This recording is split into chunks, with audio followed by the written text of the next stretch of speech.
Welcome, welcome, RC Pukar. If you can put your name and Crown Life if you are new. And if you are joining me again, you can just type in living. Again, I'm going to turn the broadcast around in a second.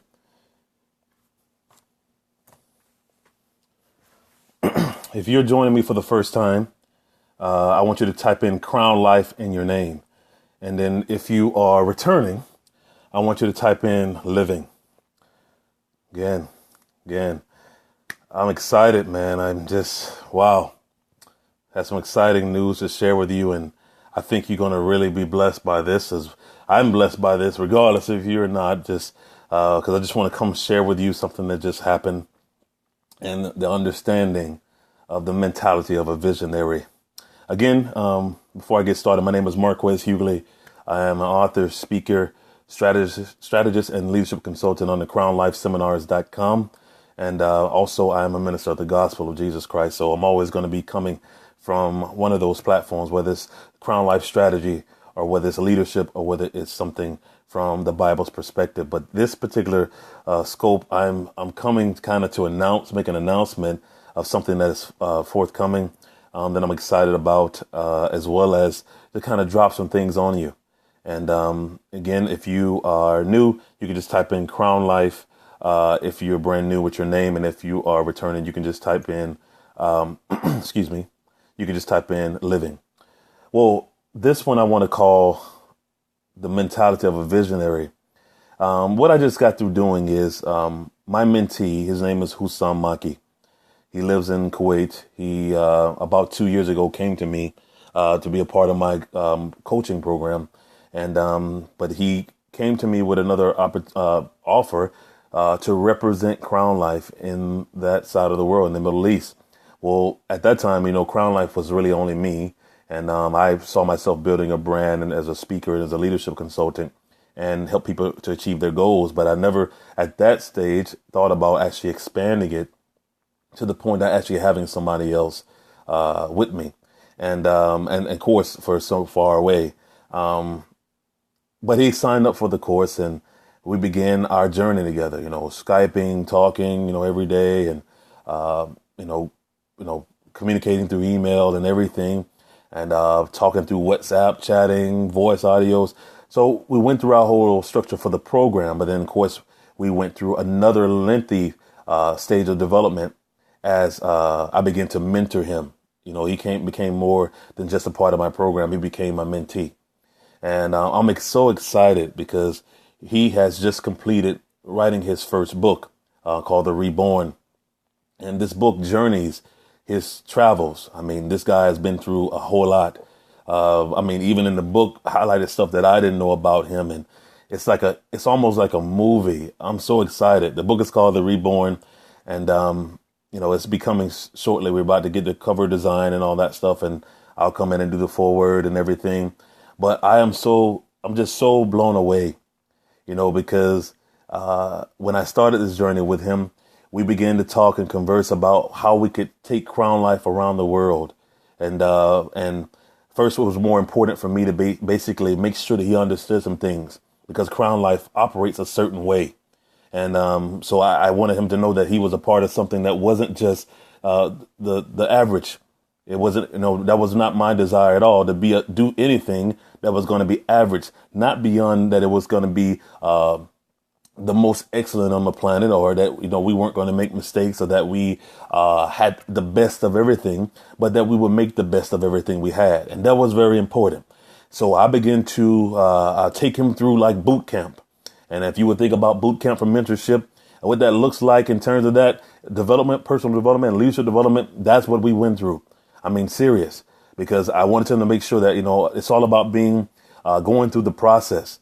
And one thing that my mentor, Dr. Will Moreland, you can check him out at Dr. Will Speaks, that we always talk about process. We said we never question people's call and what people's assignment is in life. We just question whether you've been through the process, because the process means everything. It's the one that sets the difference.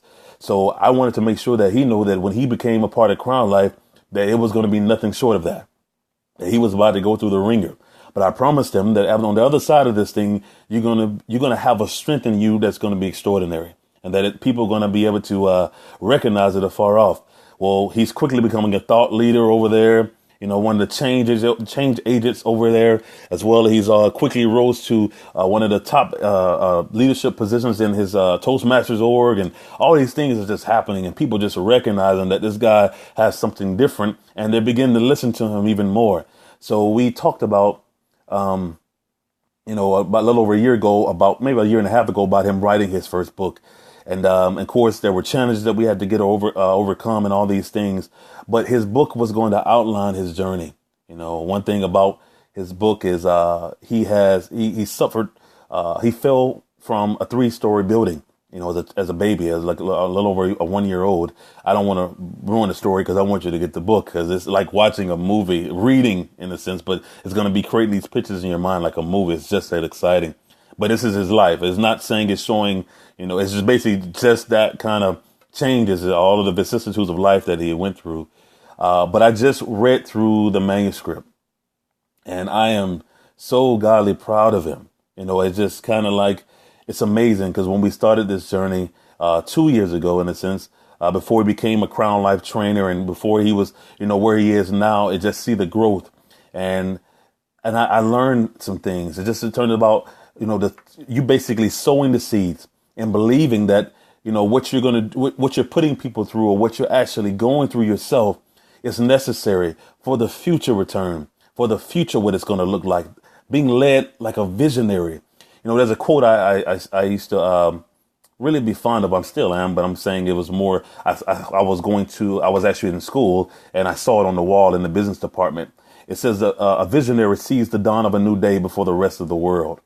And that's basically kind of like what my relationship with Hussam is. It's kind of like, I told him, my gifts and my talents and my ability and what I've learned is really just to water what you're carrying. You have to become yourself. God has given you your own unique assignment in life, and my purpose is to kind of help you become who you are. So I sit back as like a wonder, really, because it's like you don't really know and understanding what this person is carrying, what they're capable of. What you do is just make sure that you put the right ingredients and you water that, and you make sure that you take care of it with that kind of precision and that kind of concern and excellence. Well, that's what we went through. And just to see him actually be able to finish his first book. And when I tell you, this book is extraordinary. It is extraordinary. And I have a lot of books, and you can, name off people I probably have a book by them, read it or whatever, or reading it currently. But I'm telling you, just to see what it means to start out on something by vision, to see the dawn of a new day before the rest of the world, and to start out and start building something, not by what's established already, by something that you see something, not really physically, but you see something and you begin to sow toward it. I'm going to give you this example. My grandmother, her and my grandfather, they're always in the yard gardening, and before the seasons of bloom, they're always going out getting new plants and things of that nature, and they're planting, beautiful flowers. But of course, they're planting them before anybody can, you're not really seeing all of this beauty yet. And my grandmother's out there tending to her garden and making sure my granddaddy keep the grass all laundered and, cut and really nicely. And one thing about it, my grandmother would tell me, she would be like, "Oh man, I just can't wait till springtime because it's going to be so beautiful outside." If I look at my grandmother's yard at one stage, at one season, I'm like, "Grandma, what are you talking about? It's nothing out there. It's nothing in bloom." And my grandmother's talking about the beauty of what I'm going to see. Why? Because of what she planted. Because of what she planted. And she was basically rejoicing in a day that hadn't even come yet. But to her, it was already real. And sure enough, that came when spring had come, and this has happened more than once, my grandmother got the beautification award for her city. It's like the news came out and they took a picture of the yard, was like, this is one of the most beautiful, the beautifulest yard that they had seen in the town. So it's like, because they do that, they ride up in, different areas and they go to see who has the best manicured and beautiful landscape and all these things. Well, this was sown when all that beauty wasn't so evident. It was sown by straight vision. It was sown by they're painting little wood things around the flowers and stones and things. They're placing stuff there that all you see is the stones at first. All you see is the painted wood beams and all these things. And they're tending to the grass and they're doing all these things by vision, simply by vision. But telling me, grandson, I can't wait till you see my yard. It's going to be incredible. I got roses that's going to be over here. I got this type of flowers going to be over here. It's going to be so beautiful. Well, my grandmother was saying all that by vision. She was doing that like having the mentality of a visionary.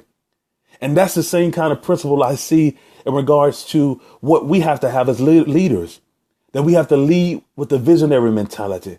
Because oftentimes when you're leading with the visionary mentality, you have to be working on something that everybody can't see and always align with, always agree with, because they may not understand where it's going. But you just start walking in that direction. You just start taking the steps, doing what's required. And, I have a lot of things on my plate today, and one of which was to review this book. So I had to read this manuscript from start to finish. And also some other pieces that were critical for the next stage of this thing. And of course, that took some discipline in me, because part of me is like, oh man, I got so many things accomplished. It's going to take a lot of time to even do this. But I'm grateful that I took the time to review his book. I'm telling you, the book is extraordinary. And we have something that we're working on that I think you may want to pay attention to. But again, his name is Hussam Maki. His book is The Reborn. It'll be coming to you shortly. But if you want to learn more about what Crown Life is, you can visit crownlifeseminars.com and look up myself, Marquez Heagley, or Hussam. You'll see when you go under About the Founder, you'll see another page that says Hussam Maki. You can learn more about his background. But I'm telling you, we have to have the mentality of visionaries, people that are willing to do what's necessary now, to go through the process now for what the future will be, for what the future will look like. We're sowing for a future return. And you got to be willing to not get distracted by the things that doesn't matter in regards to what you're building. It's like my grandmother saying, telling me, no. What you're looking at right now is temporary, grandson. What I'm looking at is what I see by what I planted. And the vision of that is so beautiful even now. And sure, she realized it through the award. So I want to encourage you that if you are believing God for anything, if you're working towards something that even people that you're having conversations with, in your vicinity, in your community or where it is, it's hard for them to even grab. Do not stop moving forward. Do not stop because everybody can't see. Again, a visionary sees the dawn of a new day before the rest of the world. It's just like Jesus. Jesus, he endured the cross, despised the shame, and is set down at the right hand of the Father. Mission focus, moving toward the goal, staying fixed and focused on the target, and allowing us to realize the dream. But I hope this encouraged you, and I can't wait to be able to come back and share with you and hold Hussam's book in my hand and say, hey, here's what I was talking about. And but I'm so excited. And if this blessed you and on the replay, I definitely ask you to invite others. You can share it with others as well. And you can also still type the screen for likes if it blessed you. But until the next time, keep living the crown life. I look forward to the next time. Be blessed.